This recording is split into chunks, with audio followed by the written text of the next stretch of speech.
Congress party की जो प्रतिज्ञाएं हैं उनके बारे में आपको यहाँ पे बताने के लिए आई हूँ, क्योंकि यहाँ से एक यात्रा शुरू हो रही है जो 10 दिन के लिए पूरे उत्तर प्रदेश में हमारे जितने भी नेतागण हैं वे 4 अलग यात्राएं निकालेंगे, जिसमें से 3 की शुरुआत आज है। एक यहाँ बाराबंकी से निकलेगी। तो उसका शुरुआत करने के लिए मैं यहाँ आई हूँ और आप सबको कहने के लिए कि हमारी कौन सी प्रतिज्ञाएं हैं।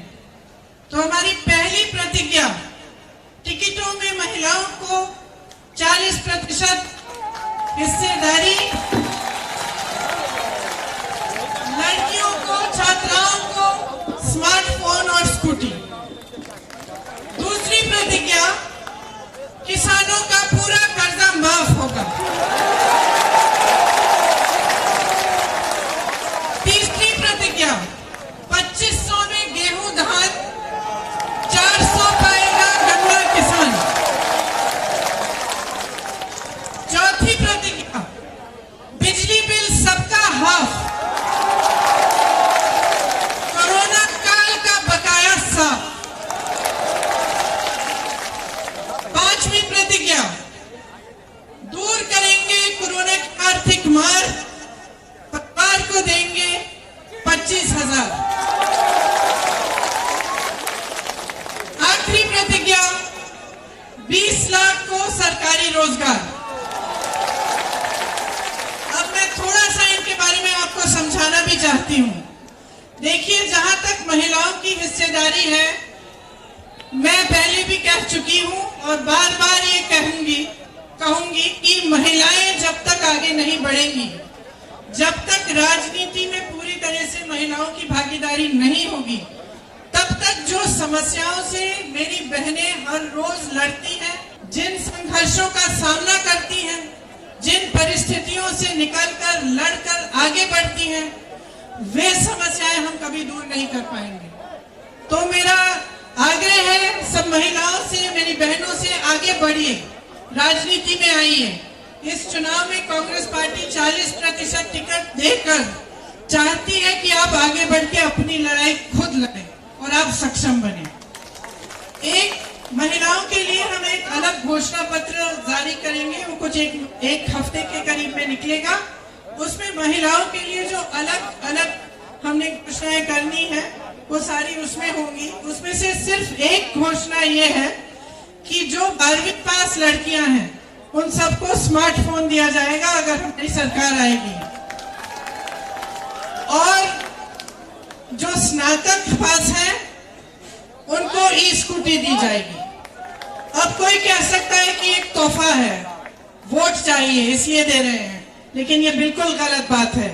ये तोहफा नहीं है, ये एक माध्यम है, एक जरिया है जिससे आप सशक्त बन सकती हैं। आज जो स्मार्टफोन है उसके जरिए महिला अपनी सुरक्षा करती है, और जो ई स्कूटी है, जो छात्राएं हैं जो पढ़ रही हैं, जिनकी पढ़ाई हो गई है, जो नौकरी के लिए जाना पड़ता है, उनको इससे उनको बहुत सुविधा होगी। तो ये एक पहली प्रतिज्ञा है, लेकिन जो महिलाओं के लिए बाकी प्रतिज्ञाएं हैं वो सब हमारे घोषणा पत्र में, जो हम एक हफ्ते में जारी करेंगे, उसमें होंगी। किसान आज बहुत ही त्रस्त है। आप सबने देखा होगा कि किस तरह से लखनऊ खेरी में मोदी जी के मंत्रालय के एक मंत्री के बेटे ने एकदम क्रूरता से गाड़ी चलाकर 6 किसानों को मार डाला। ये एक ऐसा हादसा है जिससे पूरे देश को समझ में आ रहा है कि इस सरकार ने किसानों को कितनी अहमियत दी है। जिसने किसानों को कुचला, उसको गिरफ्तार करने में इन्होंने कितनी देरी की, और आज तक उसका पिता जो उसको बचा रहा, वो आज तक मोदी जी के मंत्रालय में है, उसकी बर्खास्तगी नहीं की गई है। लेकिन ये तो एक मिसाल है। किसान जानते हैं कि कुछ सालों से कितनी समस्याओं से जूझ रहे हैं और उनकी सुनवाई सरकार में नहीं रही। इसीलिए किसानों के लिए हमने तय किया है कि आपके कर्जे माफ करेंगे। आप जानते हैं कि कांग्रेस पार्टी ने पहले 32,000 रुपए के कर्ज माफ किए थे, तो ये अब माफ करिए, 72,000 करोड़ रुपए के कर्जे माफ किए थे। माफ करिए। तो आप सब जिन समस्याओं से जूझ रहे हैं आप जानते हैं। आपको धान का दाम नहीं मिलता, यूरिया महंगा हो गया है, खाद महंगी हो गई है, बिजली के बिल आपको भरने पड़ते हैं बड़े बड़े, और कमाई करना मुश्किल हो जाता है। आप कर्ज में डूब रहे हैं, इसीलिए हमने ये निर्णय लिया कि आपके कर्ज माफ किए जाएंगे। इसके साथ साथ जिस तरह से छत्तीसगढ़ में हमारी सरकार 2500 में धान खरीद रही है, उस तरह से हम यहाँ भी 2500 में गेहूं धान खरीदेंगे और 400 का गन्ना का आपको दाम मिलेगा।